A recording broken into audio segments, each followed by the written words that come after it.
gals and all my non-binary friends. So today we are going to Missouri. Missouri has 10 electoral college votes. Key dates to remember are going to be October 7th, which is the voter registration deadline, October 20th, which is the recommended date to have your mail-in ballot back in, October 21st, which is the vote by mail request deadline. You have to have that in by 5 p.m. on October 21st, and then November 3rd, which is the election. And if you've never registered before or you're not sure if you're still registered, you can check out vote.org and Vote Save America to find out more about your registration. You cannot register the same day you want to vote, so make sure that you are meeting the voter registration deadline, which is October 7th. What are the vote by mail requirements in my state? For an election that occurs during the year 2020, a voter who has contracted or is in an at-risk category or a high-risk category for contracting COVID-19 are permitted to request an absentee ballot. Voters who are considered at risk for contracting or transmitting COVID-19 are those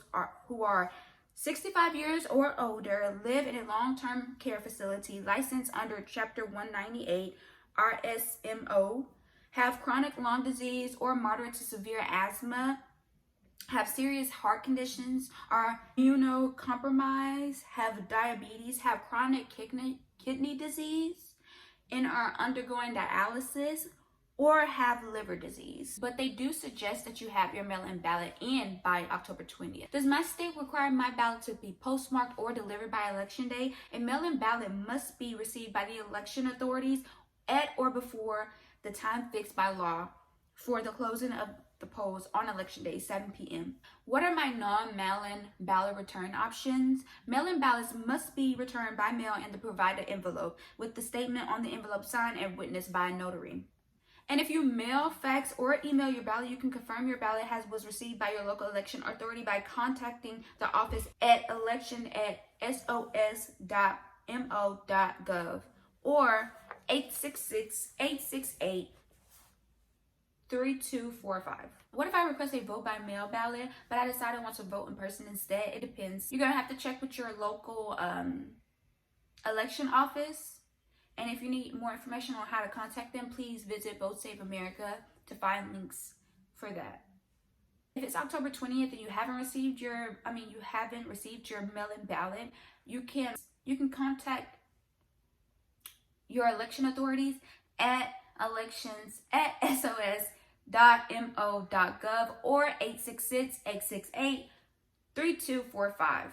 If you still haven't received it by election day, you can also cast a provisional ballot. And Missouri does not have early voting, so you will either have to vote in person on election day, or if you are unfortunate enough to be able to contract the virus easily, you can vote by mail. And since you guys are going to have to vote on election day, keep a safe social distance for you and other voters. Wear a mask. And if you see any such people trying to stop people from voting, call 1-866-OUR-VOTE. You do need an ID to vote in person. A driver's license, Missouri document with your name, or a military ID all work. If you don't have those, you can sign a statement affirming your identity along with a utility bill, bank statement, paycheck, or government document. All right, and Missouri has a governor race this year going on, so that's pretty exciting, as well as 17 out of its 34 state Senate seats and all of its 163 House representative seats.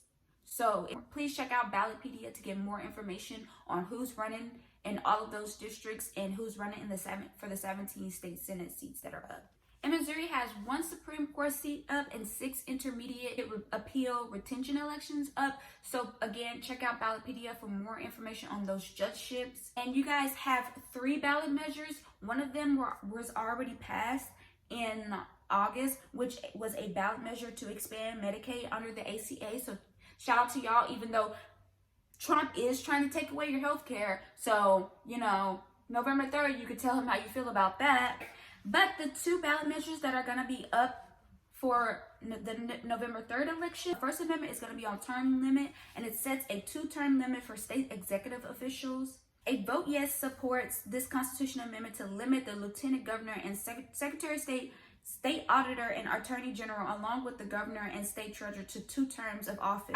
I strongly believe in term limits. I don't think anyone in a democracy should hold their appointed seat for a lifetime. I mean, seriously, how sick is it that we have to wait for a judge to die before, we're all rooting for someone to die so we can get another judge in? It's sick. It's sick. And the second Amendment 3 is going to be on elections and campaigns and redistriction measures, addresses redistricting process and criteria, lobbying, and campaign finance. Ooh, interesting. A yes vote supports amending the Missouri Constitution to enact the following changes. Eliminate the nonpartisan state demography and use a bipartisan commission appointed by the governor again for the legislative redistricting. Alter the criteria used to draw district maps, change the threshold of lobbyist gifts from 5 to 0, and lower the campaign contribution limit for the state senate campaigns from $2,500 to $2,400.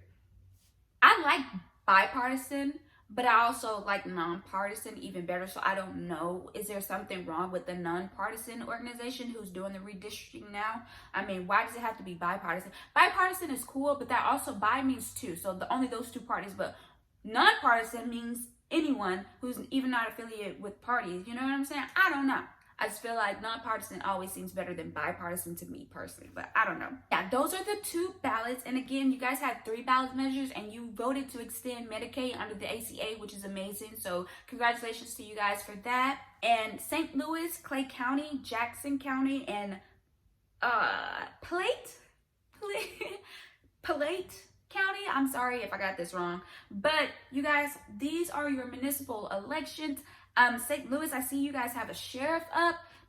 If you have any kind of feelings about what's been going on this summer, unrest and the civil disobedience that has been happening, please, if you're living in St. Louis, you have a say in the sheriff that's going to be in charge.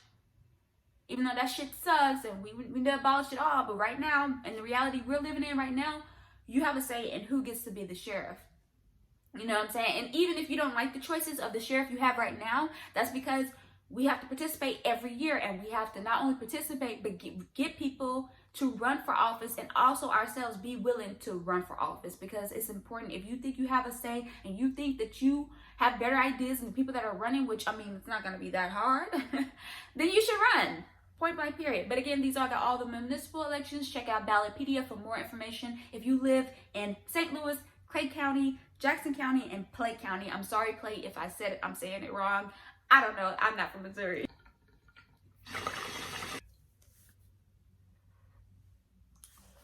All right, Missouri. So I really hope that if you're watching this video, you found it informative. I hope that it's making you, I hope that you're making a plan to vote. I hope that I've hopefully opened your mind into considering running for office in the future. And I really, really hope that we all decide to participate year after year, because elections don't happen every 4 years. They don't happen every 2 years. They happen every year. Constantly, we are given a chance to put in people who we think deserve to be there and would work in the best interest of everyone and not just a select couple of few.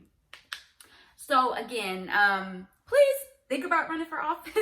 I'm thinking about it, even though I have a very sketchy, there's a lot of things people probably drag me for, but hey, drag me. I'm open to it. I'm open to it. I don't care. But I'm definitely thinking about it because I think it's important for all of us to be willing to not only use the tools, meaning politicians who are supposed to be our tools to get things done, but also be willing to be used as a tool to build a better future for all of us. And on that note, take care of yourselves, take care of each other, wear a mask, wash your face, wash your hands, wash your ass, and don't be a fucking asshole.